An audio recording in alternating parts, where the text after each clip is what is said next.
Bryan, could Sydney Fish Market redevelopment create a visitor info centre advertising seafood experiences throughout regional Australia?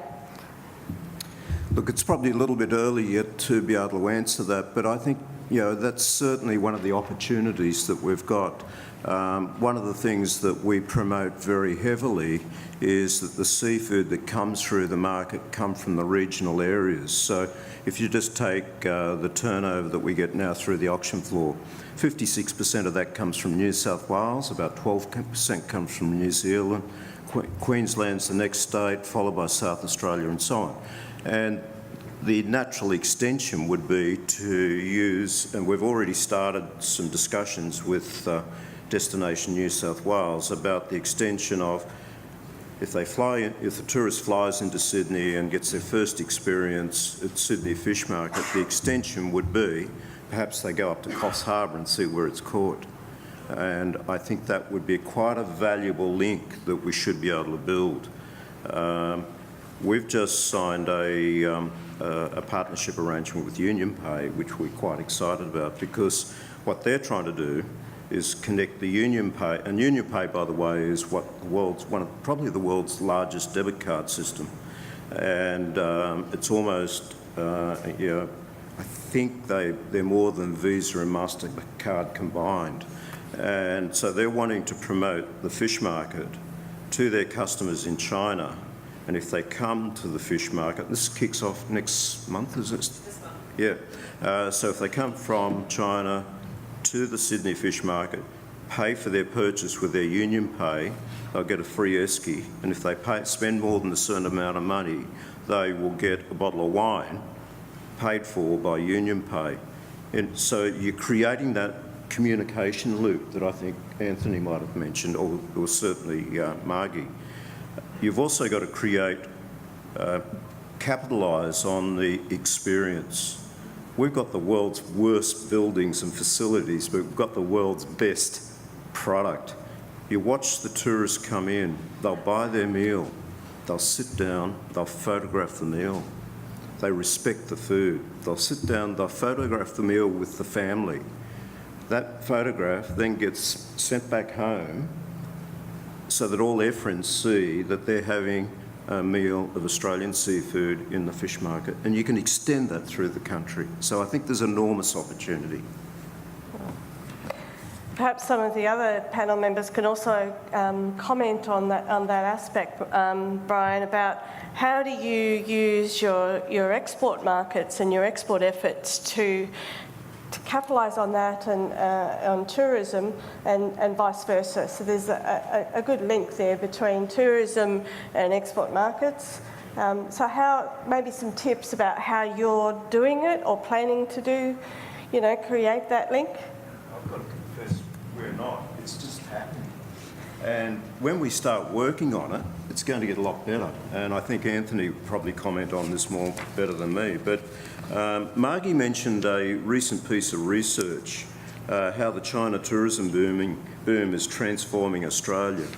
And one of the headlines that came out of that was that if visitors, when they come to Australia, consume Australian products, when they go back to China, their average annual spend is raised on Australian products rises by 40%. So it's not just about what they spend here, it's what they spend on our products when they go home. Anthony? They've got to be able to find them. Well, yeah, to echo that sentiment, I think what's happened in China, why is it that it's so easy? Why is it 40% or 70% for Hema? Why is it when someone experiences something positive, they share it with their friends and then their friends go into it? I think it's a very cultural thing in China as well. Obviously in the past there have been a lot of scandals and there's a lot of distrust in the market. So a lot of it is driven by your own personal social network. It's a very powerful thing, but technology I think is actually fueling that. So even in China right now, one of the hottest things this year has been live streaming. So ordinary people just live streaming their daily lives. I gave an example in Europe when I was there with Jane, talking about how one ordinary mother, she just live streams herself eating seafood. So one of her lobster live streams generated over 1 million views. Then there's links now where you can actually purchase that seafood on JD.com, right? So this whole social network that we're used to in the West, yes, it's an even bigger scale in China, and then you get e-commerce embedded into that, and it's a very powerful thing. So if you focus on the experience that you can generate in Australia, and then enable a channel online to be able to actually fulfill those orders, then you've got an extremely powerful weapon there. Yeah, I'd concur with that. From a Blackmore's perspective, not just Chinese tourists, but Asian tourists coming to Australia, buying large quantities of product and putting it in their suitcase and taking it back home, has been around for ever since I've been in the business, certainly for the last 8-9 years. But it really was only the development of both the technology and the sort of free trade zone, cross-border e-commerce sort of pilot zones, the government sort of support for personal importation, that's kind of really allowed this thing to take off. And you've heard the stories about some of the infant formula businesses, our business, and other sort of fresh health and food products companies, particularly in Australia, but around the world. I mean, you know, the growth that we had in the 2016 financial year was just phenomenal. I don't know there's many stories like it in corporate Australia, but it's driven by that combination of all of those things coming together.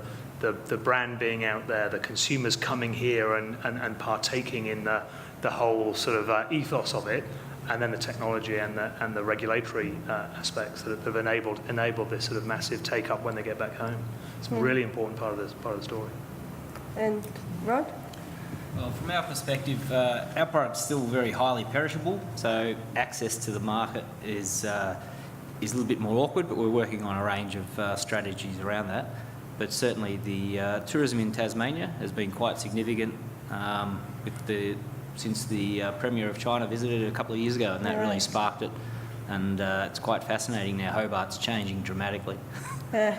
So you have a tassel shop in Hobart, have you yes, seen that? in the Salamanca area we do have a sort of showcase there where we can sort of actively engage with the consumers and promote it. But once again, because it's highly perishable, there's a limit to how much they can stick in their suitcase at this point. Yeah, good. On the power of social media in these markets, and Jane, you've done a bit of work for us on that, but we did a 12-month study in our market development planning to try and understand why people were coming, what they liked, what they didn't like, so that we can inform the development design. Over that 12-month, we interviewed some 4,000, just shy of 5,000 people that came to the market. Of the overseas or the international visitors who were coming from China to the market, more than 50% of them knew our brand before they came. We have never promoted our brand in China, but they knew it before they came. They were booking the tour that they were going on because the tour came to the market. In the video, you would have seen that 1 in 3 of the Chinese visitors to Australia come to the market. If they land in Mascot, it's 41% of them come, often straight off the plane. But they're coming because they're aware of our products, they're aware of our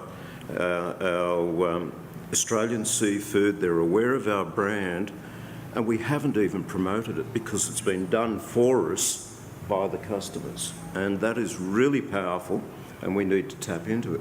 A byline on that, which is what you found out when we searched the social media traffic in China, is our authenticity message is at risk because there's too many tourists there. So we've got to balance the local against the tourist, because the tourist is looking for an authentic experience, and they're coming there and they're saying that they're outnumbering the locals, or they think they are. A lot of the locals are actually Asian locals, but it's the it's an interesting problem to have. Look, I am conscious we need to go, but one question, Okay. Brad. It's actually for Henfrey. What about when it's generally a positive experience for the consumer? What happens when it's a negative experience? Let's say the product gets there and it's off and someone gets poisoned or whatever. How do you deal with that? That's a great question. And it's never been easy to build a good brand, but it's never been easy to destroy a good brand as well, overnight sometimes. What we've seen on GFresh, at least, is ratings really do matter. So we track everything. We can show our buyers how on time the products arrive, what the average mortality is, what the average water loss is, what the average defects are. So we show everything online. And what we see is that, on average, of course, that the internet online is always an 80-20 rule applies. So the top 20% of the sellers are going to generate 80% of the sales, right? Whether that's on Amazon or eBay or GFresh, that's just the natural rule. So if you have a high rating, absolutely, you'll be selling at a higher price at more volume than your competitors. Or if you're cutting corners or you're doing something that's hurting your score, then that's going to suffer and it's going to be very transparent for everyone to see. So how you control that, I think that's one of the biggest challenges affecting just any business in our current age, right? And that's where things like what Tassal and Blackmores are doing to show their sustainability, to showcase how products are produced or harvested, those are extremely important in the future. So the days where you can be that guy that's always, skimming a little bit here and doing, something dodgy over there, I think that's going to die out very soon when everything becomes transparent. Yeah, transparency. Okay, I'm really going to have to let everyone go, and I really thank you for staying, and please join me in thanking the panel and the speakers.